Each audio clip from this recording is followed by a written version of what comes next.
Hi there, and welcome to today's panel discussion on the topic of Islamophobia, Prevent, and the UK asylum system, which has been co-organised by the Community Policy Forum and the Migrants' Rights Network. Firstly, the Community Policy Forum is an independent think tank seeking to promote evidence-based and community-centred approaches to policymaking surrounding the structural inequalities facing Muslim communities in the UK. The Migrants' Rights Network is a UK charity that stands in solidarity with all migrants in their fights for rights and justice. They co-curate campaigns using anti-oppression practices to create transformational change, extending beyond the individual impact on migrants' lives to tackle oppression at its source. So in terms of today's discussion, to bring everyone up to speed, in a speech in January setting out his government's 5 key priorities for 2023, Prime Minister Rishi Sunak pledged to pass new laws to stop asylum seekers arriving in the UK in small boats crossing the English Channel. This led to the tabling of the quote-unquote illegal migration bill in Parliament in March. The bill would prevent migrants that arrive in the UK through irregular routes from claiming asylum in the UK and allow for them to be detained and subsequently removed from the country.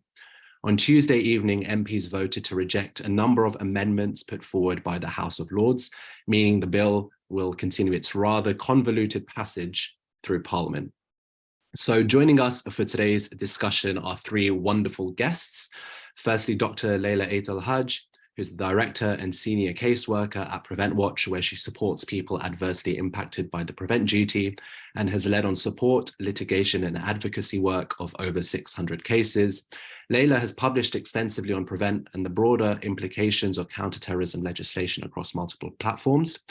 Internationally, she has also contributed to and coordinated submissions to the International Court of Justice and the European Security Conference on the human rights violations inherent in counter-extremism policies and programs. Layla is also the co-author with Professor John Holmwood of the People's Review of Prevent. We're also joined by Julia Tinsley-Kent. Julia is Policy and Strategic Communications Manager at the Migrants' Rights Network. She specialised in the prevalence of post-colonial discourse in the British media at university and has a qualification in public policy analysis from the London School of Economics. She also has extensive experience in working with refugees and migrants. Whilst undertaking her undergraduate degree, she co-founded and ran a student-led project which taught refugees English, winning a Pride of Newcastle Award in 2017. Julia is also currently involved in refugee mentoring and advocacy alongside her role at the Migrants' Rights Network. And finally, we're joined by Linsay Taylor. Linsay is Head of Community Engagement and Development at MEND. Linsay has a degree in Scots law and a master's in human rights law. She's also chair of Interfaith Scotland, the interfaith representative for the Muslim Council of Scotland, and has previously worked in immigration and asylum. So once again, thanking all of you for taking time out of your busy schedules to join us today to have this extremely important discussion. So to kick off, I'm going to come to you first, Julia. What do you perceive to be the main challenges faced by Muslim refugees and asylum seekers in the UK? Thanks. Big question, right? I guess essentially, like in its most simple terms, it's the intersection of Islamophobia and racism and how that is manifesting itself in the current immigration policy landscape. At the Migrants' Rights Network, we are always looking at migration and belonging by constantly asking the question of who is seen to be welcome in the UK. And it is abundantly clear that people from majority Muslim countries are not deemed to be welcome.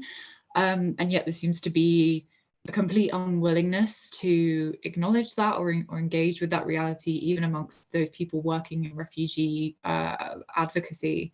And so I think that question of people from Muslim majority countries not being deemed to be welcome, and we know this firsthand at the Migrants' Rights Network. We have people in our network currently living in asylum accommodation, many of who are from Muslim majority countries, and they've told us that at night you can hear people crying through the walls because they feel so deeply unwelcome. And I think if we are to understand why that is and why that Islamophobia and racism is so prevalent, we have to kind of look at the root of it and why our immigration policies are so fixed at kind of restricting the ways in which people from Muslim majority countries can come to the UK. And I think we can, definitely see post 9/11, particularly in the last few years, that there's this real fear of Muslims. There's this real fear of what people think that means for British or European values, whatever that means. I don't think it particularly means anything. I think it's a buzzword. And I think what we can see is there is this real vilification of Muslims, and particularly amongst Muslim men. I think we can all remember back in the Brexit referendum when Nigel Farage unveiled the breaking point poster, and it was men of colour arriving in a huge group, and I think the subtext was that they were Muslim men, and certainly at the time was accompanied by a lot of historical headlines in the newspapers about Europe becoming Muslim majority in a matter of decades. And so I think we can really see that playing out in the day-to-day. I mean, in the last year, especially, we've seen protests or demonstrations outside asylum accommodation that are mainly hosting people, mainly men, again, from Muslim majority countries. And it's because of that intersection of masculinity, of Islam, of racism, that depict Muslim men as a risk. And that was definitely played out in the narrative around the Knowsley riot earlier this year. And we can see as well that these depictions, this framing of Muslims, particularly Muslim men, is having a real translation in anti-Muslim hate crimes. They rose by 42% last year. And we can see that this kind of, and I'm sure Layla will be able to talk about this in much more detail than I will, but about, I guess, how that's feeding into things around narratives around extremism and terrorism, and that Muslims are very much seen to be kind of the archetype of what that means. So I think what it comes down to, the biggest barriers that people are experiencing in the asylum system for people from Muslim majority countries is that they are just, it's made blatantly clear that they're not welcome and that they're not wanted, because they are seen as a threat and inherently at odds with Britain and whatever British values are. Thanks, Julie. I think that was a sort of a very good, concise, yet insightful overview of sort of a lot of the topics that we're going to discuss today, and hopefully delve into further with yourselves and with Linsay and Layla as well. So just building on that, coming to yourself next, Linsay, do you think that the experience of Muslim refugees and asylum seekers differ from those of other groups? If so, how, and what sorts of experiences have you come across in your work of Muslim asylum seekers and refugees that have come to the UK? Yeah, definitely. I mean, I think, as you said, building on kind of what Julia said there about the difference of the way that people are accepted and the way that people are welcomed into our country is pretty massive. And a lot of it obviously does stem from Islamophobia. And all we need to do is really look at the difference between Muslim majority countries and the way that individuals have been treated when they've been coming into the country. And we just need to look at the, oh, sorry, I've had, sorry, my it's actually going off in the background, sorry. And we just need to look at the difference of the way that individuals from Ukraine have been treated in coming into the UK now.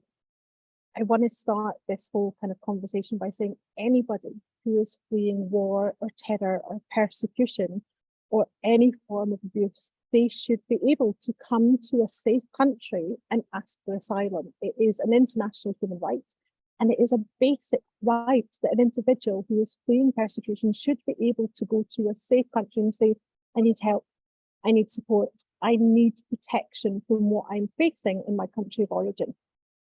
But what we see is that when individuals coming, as Julia has highlighted, from countries such as Syria and Iraq and other countries like that, what we're seeing is that individuals are not welcome. We're seeing this new legislation where basically we want people to come into the UK, they want to put them in planes and send them to countries which are also not considered actually particularly safe. Whereas when the war happened or is happening in Ukraine, and rightfully so, Britain has opened the doors, legislation was put in place, things were put in place in order to allow the communities, to allow individuals to open their doors, open their homes, open their community centres, to welcome individuals into this country and to do everything that we can to support them. Now, to me, that should happen regardless of where an individual is from. If an individual, as I said, is facing persecution and facing war and facing discrimination in their country, then we should be opening our doors to accept them in. But it's simply by looking at, one country, Ukraine, and looking at other countries such as Syria and Iraq, you can see the disparity of the way that individuals have been treated when trying to enter the UK.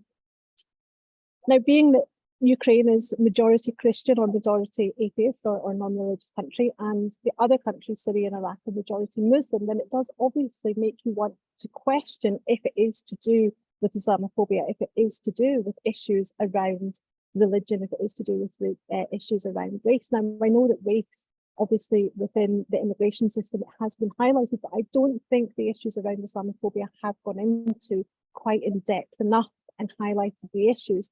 But I know that Layla's going to kind of probably touch on prevent and the issues around prevent a little bit more, but I think it's definitely something when we see it coming into the Shawcross review about immigration, and we see these things sneaking in when the Shawcross review looks at the prevent bill, and that is sort of prevent strategy, and that is so focused towards Muslims and Islamophobia, we do really have to draw the parallels and question the issues there.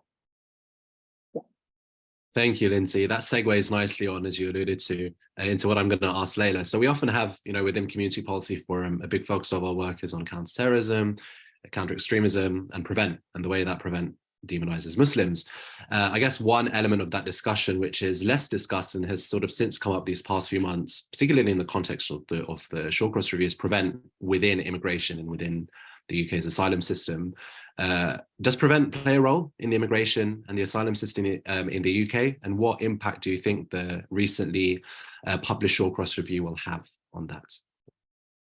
So it's really interesting because currently it's unclear what role, if any, prevent plays in immigration and asylum system. This just lends nicely to the whole idea around prevent and its opaqueness. There's always been a lack of transparency, and that lack of transparency doesn't end with the immigration and asylum system in the UK. What we do know is that we have had clients who have been stopped at Schedule 7 by Border Force, and then that has led to a prevent referral, even though after an hour or several hours of being questioned, devices taken, searched, nothing's been found. That has then led to a prevent referral and then follow up by counterterrorism officers asking them questions and acting as if there was something on their phone or on their device that could have got them into trouble, which is nonsense, because if there was something, then they would have taken that upon themselves to action it when they were actually stopped under the Schedule 7 Act, right? So we know that happens at Border Force. What we're not sure about is how else it might play a role with regards to deeming somebody suitable for asylum currently. We know that information sits with the Home Office about prevent referrals. Again, that has become more unclear recently, because previously when we would put in, when clients would put in subject access requests to get their data about a prevent referral and the channel, which is the de-radicalization program after prevent, if you've been referred to prevent and deemed suitable, that information used to sit with the Home Office, and they were able to then see it when they'd ask for their data at the Home Office. Recently, in the last, let's say 2 years, when clients have been putting in those subject access requests, they have not been finding any information with regards to their prevent referral, even though they know the prevent referral happened, and even though they know that they were recommended to go onto the channel panel, which would have been the threshold at which the Home Office should have had that information. So there's a lot of unknowns, but what we do know is that the Shawcross review, the current recommendations, he specifically highlights that it should be, and this is recommendation 8 of the 34 that were wholeheartedly accepted by the UK government. He recommends that it should be extended to Border Force and the DWP, as if it's not already currently in practice. It is in practice, it's already there, right? These officers are able to make prevent referrals, and they are making prevent referrals. So his rationale for extending it is implied in 2 case studies that he mentions.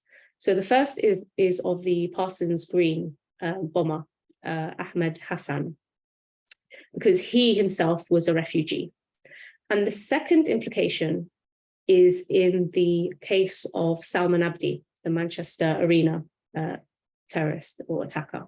So he is actually second generation, and his parents sought asylum in 1993.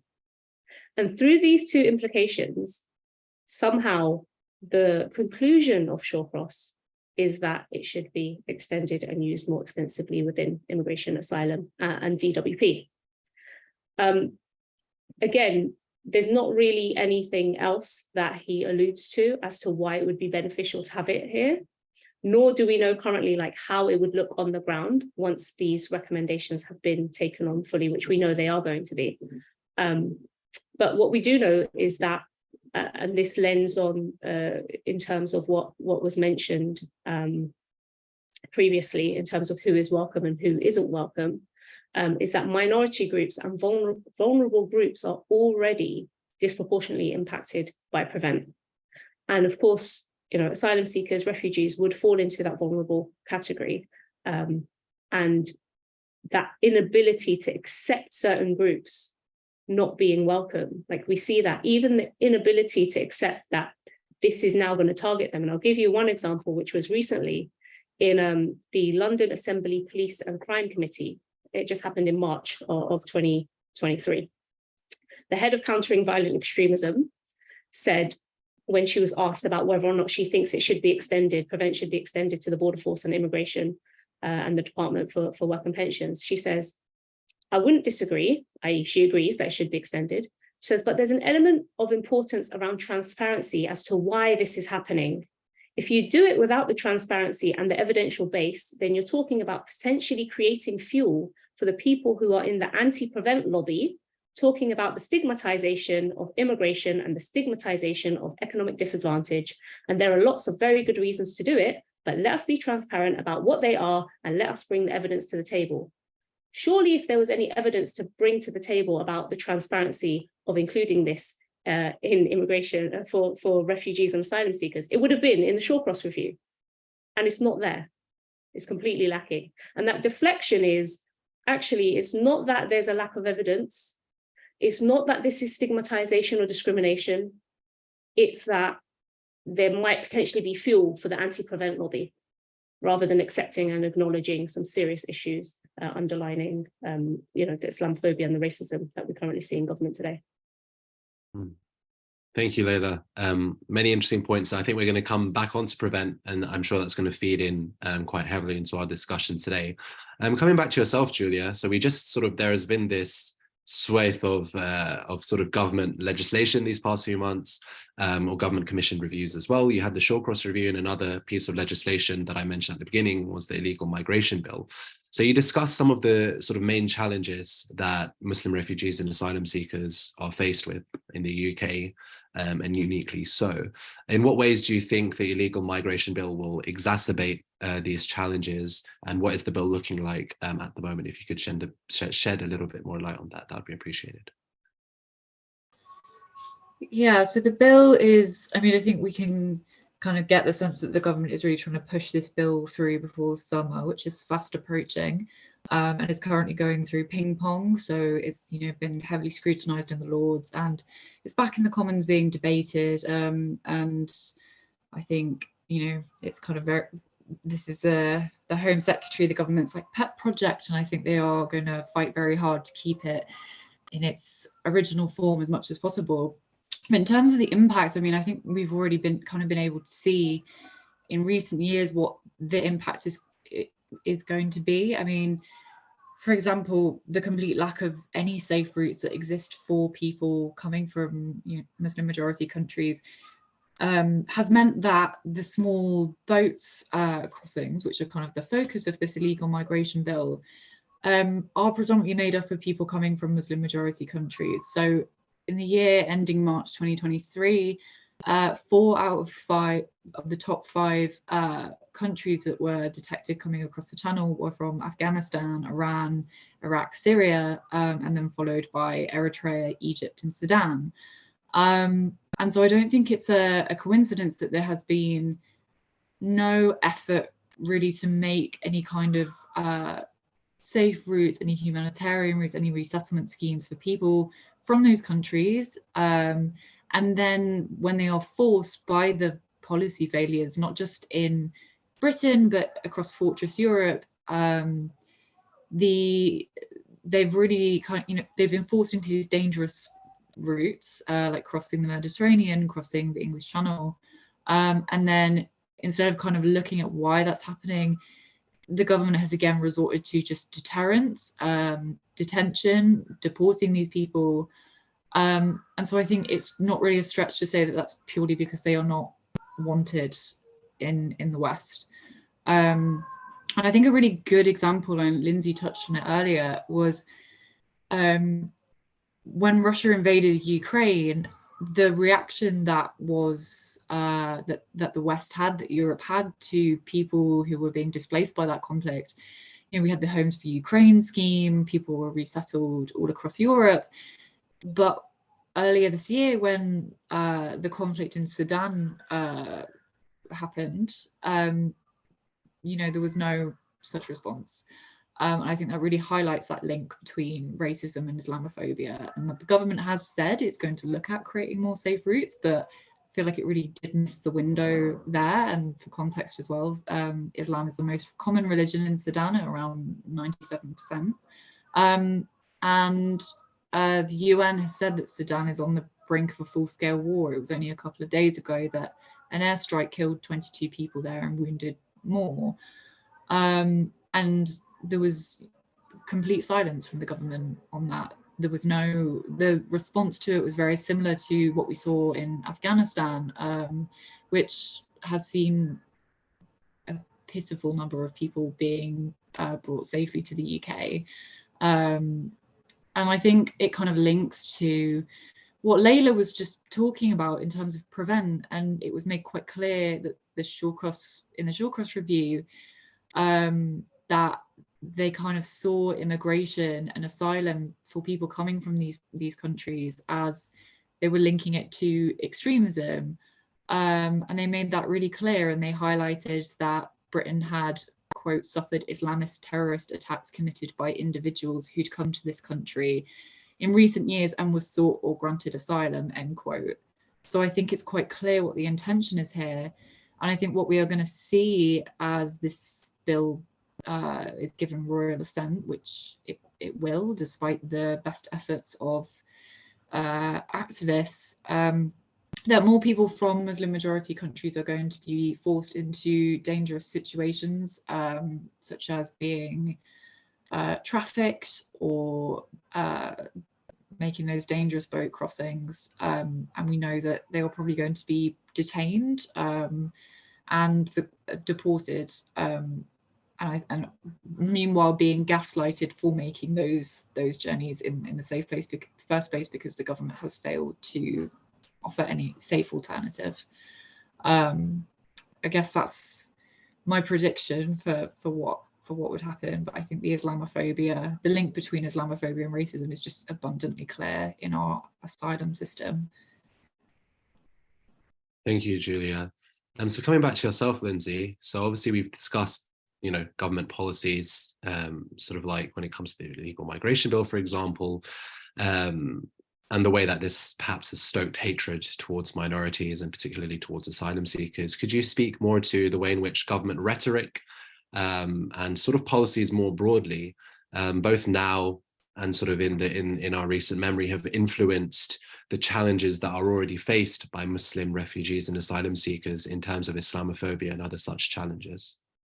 Yeah, definitely. I mean, we have to look back over the last few decades of Home Secretaries who have worked tirelessly to make the most hostile environment they possibly can. I mean, it was Theresa May and possibly her predecessor as well, who came out and said that they were actively working to make it a hostile environment for immigrants, for asylum seekers, for anybody trying to illegally or quite possibly legally come into this country, because at the same time as having an issue with what they refer to as illegal migrants, which actually are regular migrants, or irregular individuals coming into the country, they were also making it more and more difficult for people to actually have other ways of coming into the UK. They were making it more and more difficult for individuals to migrate into the UK, whether that was on a spouse visa or a student visa or any kind of visa.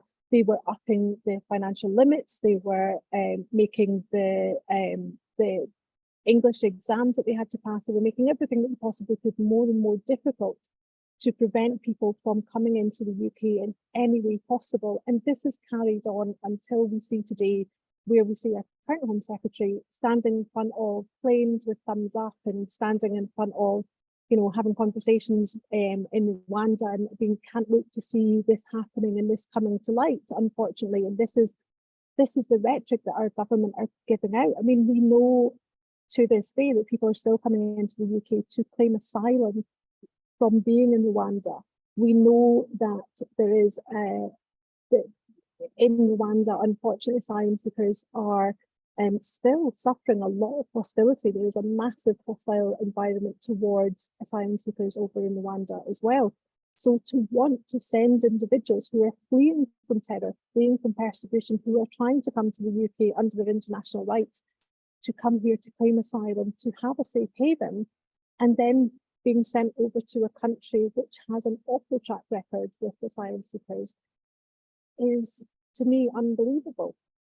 But having this and our own government putting this out there and putting out that this is what we do with asylum seekers, this is how we feel about asylum seekers, this is how we feel about migrants coming to this country, what that does is make the general population actually feel the same. They've been bombarded by the media, they've been bombarded by politics, by our government, by everywhere they look, with this very negative stereotype of migrants. I mean, we've heard words like cockroaches and, you know, that they are taking over and that they are going to come here and they are going to flood our shores. And we hear all this really negative language around asylum seekers and around refugees. And it makes people think, oh, there must be something really wrong. These people are coming here not because they are fleeing persecution, but they're coming here to steal our jobs. They're coming here for our benefits. They're coming here, so we must get rid of them. The government are trying to help us, and they're trying to get rid of this scourge, this problem. So what is happening in the government being so negative towards people who are the most vulnerable group of people in our society at this time, by the government being so negative towards it, it's infiltrating and it's falling out into wider society. So therefore, wider society, who is already pretty negative towards everybody else in society, they are then having this scapegoat of, these are the bad guys, these are the people we don't want.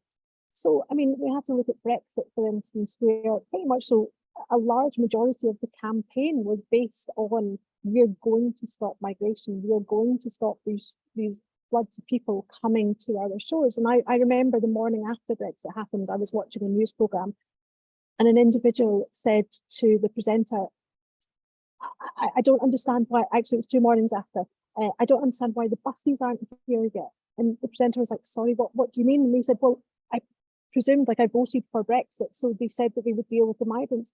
I thought they would just send the buses, put them on them and send them home. And the presenter was like, oh, no, and he was a bit flustered. Then he said, you thought they would send home all the Europeans? And he said, no, all the Africans and all the Asians and all the other people. And the guy was like, the presenter said, do you realise that it was about Europe and leaving Europe? But because this individual had been so caught up in this very negative rhetoric and this very negative storytelling that the government had put out around migration, he thought that every single person who was here, whether legally or irregularly or in any other way, would be sent back to their country of origin the next day.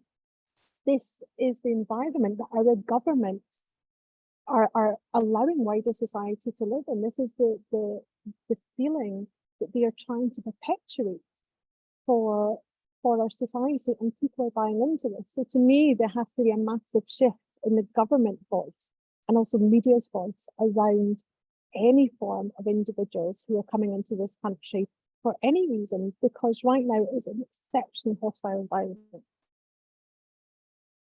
Thank you, Linsay. It's interesting that you brought up Theresa May while she was Home Secretary. And if you look at all of the debates that have been had in the Commons, she's been one of the most vocal about the way in which this bill discriminates against victims of modern slavery and, enables or disables their chances rather of accessing justice, sadly. So coming on to yourself, Layla, so Julia and Linsay have kind of touched on this kind of climate of fear and suspicion that Muslim asylum seekers and refugees have been met with. How would you contextualize this within the wider climate of suspicion against Muslim communities in general that is brought about by Prevent? I think just the Prevent environment without even having a Prevent referral is sufficient for people to self-censor and for people to feel afraid. And, the main example really is the parent who receives a call from school. And whereas before you'd probably think, well, okay, they're calling me from school, it's a random weekday at 2 p.m. or something, maybe my child bumped their head. Now you're thinking, oh my God, what did my child say? Did they say something that was, misinterpreted or taken to be seen as some kind of comment that, might land them in trouble from a Prevent type extremism, radicalization type angle. And that is common. And many parents say that. They're like, yeah, when they get called in, say, oh, can you come? Can we have a meeting? And they're not given any context as to that meeting. They go in absolutely terrified because they don't know what they're going to be presented with as Muslim parents. I think it's interesting that you touched just upon, justice and access to justice, because I think the main challenge, whether it's Muslim communities in general, or it's challenges that will be faced by Muslim refugees and asylum seekers once the changes and recommendations are actually running that have been put forward by Shawcross, is that complete lack of justice. I think we already see it on the ground with Prevent. Prevent is one of what I can see slowly teasing out of many pre-crime type elements that are coming through in different legislations and different bills, right? And what that means is that people are left without recourse to justice because you haven't committed a crime. Most of the time, these people can't even seek legal advice because what are they supposed to tell the lawyer?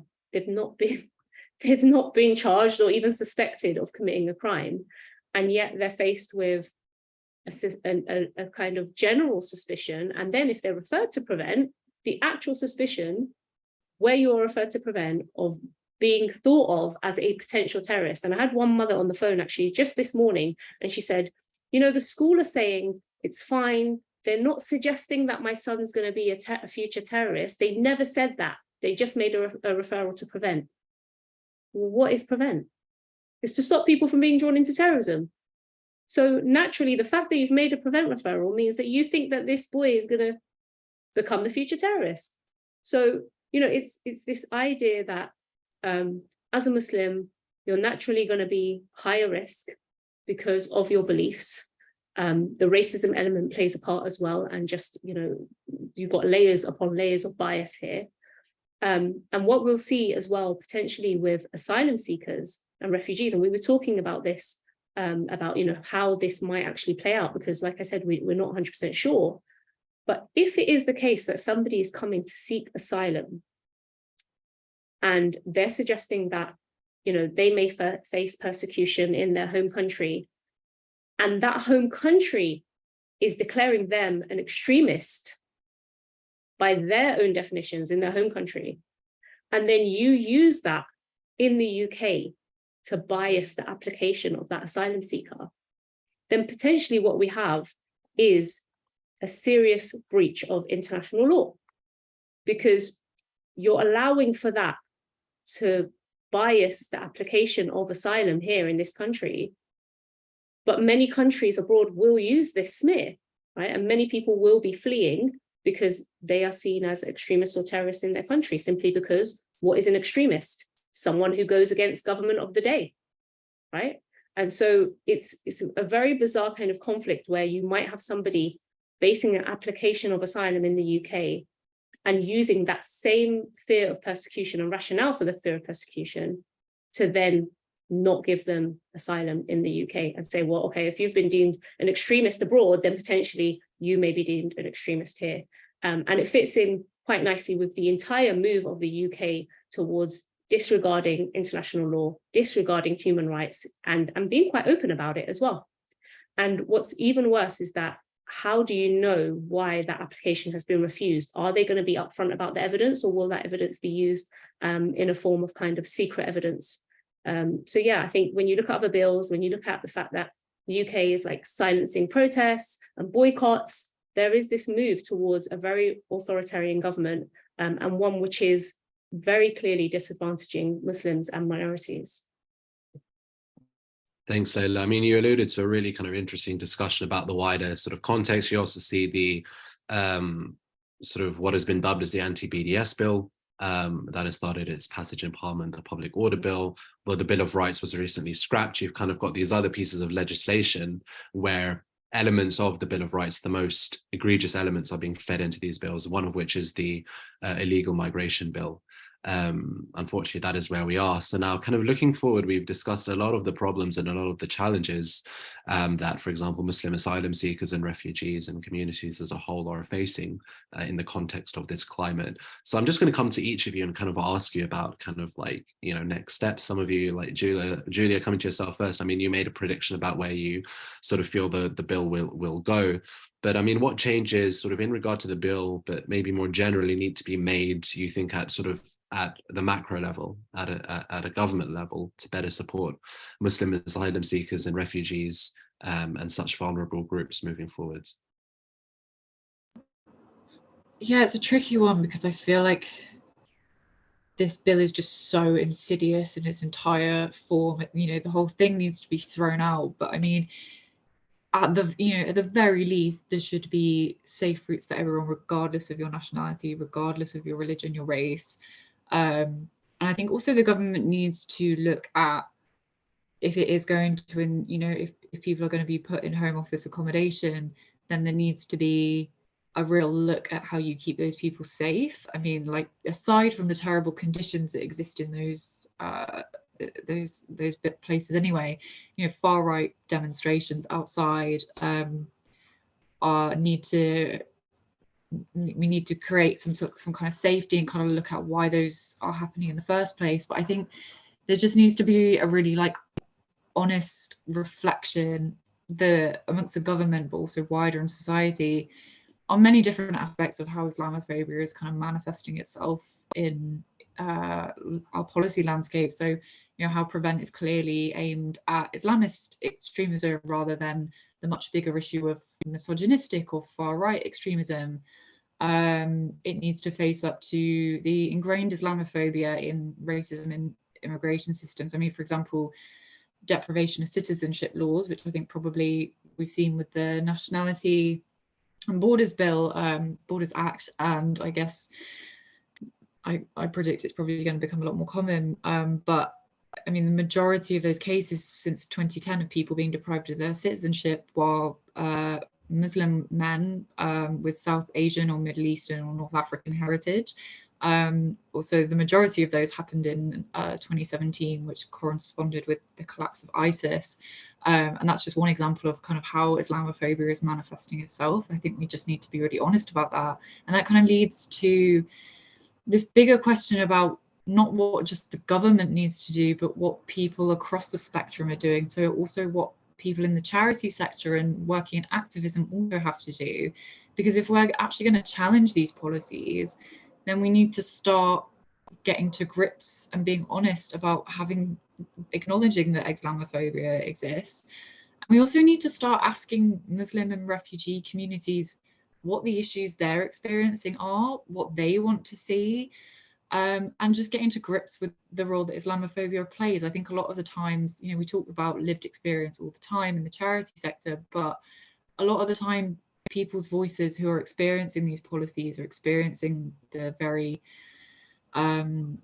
unique intersection of Islamophobia and racism, their voices are just totally omitted from the conversation, let alone any power being given to them to help shape these decisions. So I think we need to start shifting the way that we challenge these policies and putting the power into their hands, both when we challenge things in refugee and asylum policy, but also amongst settled communities as well. And I hope that this conversation that we've had today, there are many more things I'm sure we could all talk about, but I hope it's one of many in looking at this really overlooked area.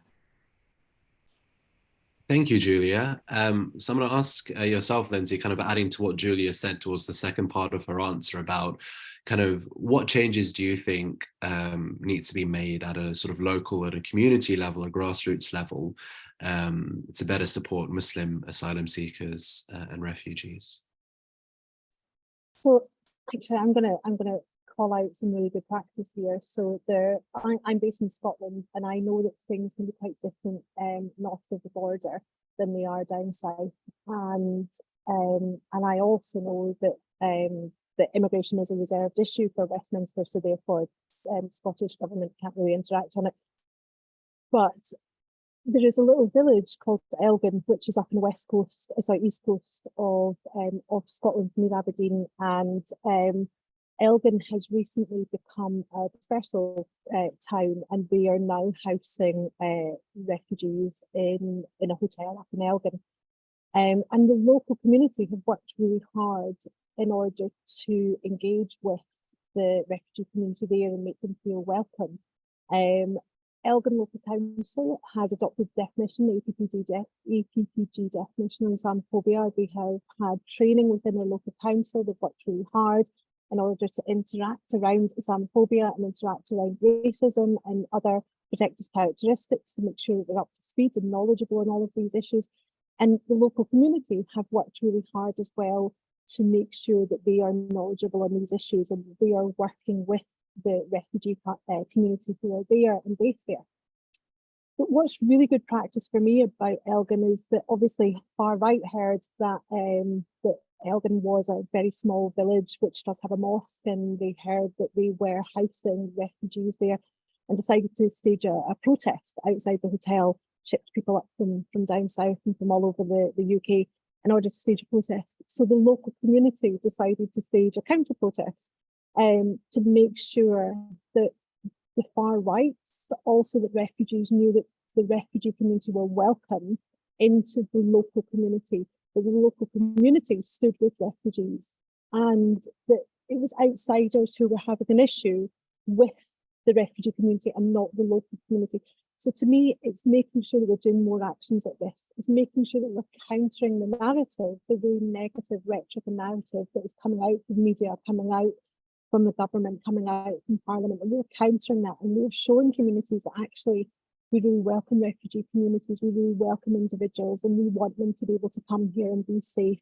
And we need to do a lot more to fight against the really negative rhetoric that we're having. And that can be done from grassroots level, all the way through to council, all the way through to regional government level, in saying, actually, we support refugees and we want refugees to come here, and we support human rights and appropriate human rights and all human rights for everybody, that we support them. We don't want to get rid of them the way that Westminster government is trying to whittle them down. We don't want to get rid of protection for the most vulnerable in our community, and even the non-most vulnerable. We don't want to get rid of protection for anybody in our community. So I think working together, as Julia has said, as activists, working together as local communities, working together as grassroots organisations, is absolutely imperative to show the world and to show ourselves that actually we're here to support those who are claiming asylum. We're here to support those who are fleeing from war and persecution, and it's really important that we all stand together to do that. And actually, when Layla highlighted the fact that the government and the Home Office could start looking at people's records from their country of origin and use that against them here in a really negative way, because the way that the government there may have decided that this person should be categorised, is absolutely terrifying. So we have to do everything we can at all levels in order to counter this really hostile environment that we find ourselves in. Thank you, Linsay. I think that was a really lovely anecdote. I kind of regret not coming on to you at the end, because I think that would have been a lovely way to end. And I've now got another question for Layla, which I think will be quite an opposite slant. However, if there is a way, Layla, that you can kind of turn this question in a positive way, then please do, but I can't think of one. I do, actually. I do. Oh, do you? Brilliant. Okay. I mean, what do you see kind of when it comes to Prevent, sort of moving forward, next steps, both in relation to kind of, Shawcross and sort of its application to the UK asylum system, but also Prevent more generally across society? Where do you see Prevent going? I'll start with the negative so I can end on the positive. But ultimately, it will come down to, I think, the training once these recommendations are implemented. We know that training is going to be overseen and developed by Robin Simcox, who's head of CCE, and it's problematic in and of himself. And I think we really need to closely watch that space with regards to the training and application, because, the report has come out. There's not been much movement in terms of how things are going to be done, and we need to watch it closely and challenge it quite fiercely, because Prevent is not going away. And on top of Prevent, like I mentioned before, there are other pre-crime measures that are sneaking in through other bills that offer the same problems with regards to injustice that we see with Prevent. And then Prevent is almost like this model of practice of how pre-crime is being used, where people aren't committing crimes but find themselves in these grey spaces. I think ultimately this is just going to be, Prevent, whether it's used against asylum seekers or Muslims in general, or any other community, in fact, is just another tool in an already very extensive toolkit of tools to discriminate against Muslims at another junction, and this time it's right at the border. I think the international community, in terms of touching upon what I mentioned with regards to potential breaches of international law, need to be alive and really highlight the hypocrisy of the UK and the blatant disregard that they are having to human rights, not only when it comes to Prevent and asylum seekers, but more generally in the other bills that are racing through at the moment. And just stop using, I think the international community needs to stop using the UK and following the UK as best model and best practice when it comes to countering violent extremism, because that is currently what is happening. And it has its problems, massive problems, especially on an international platform. I think the legal community in general need to really consider if these breaches are occurring, as we mentioned, and challenge it.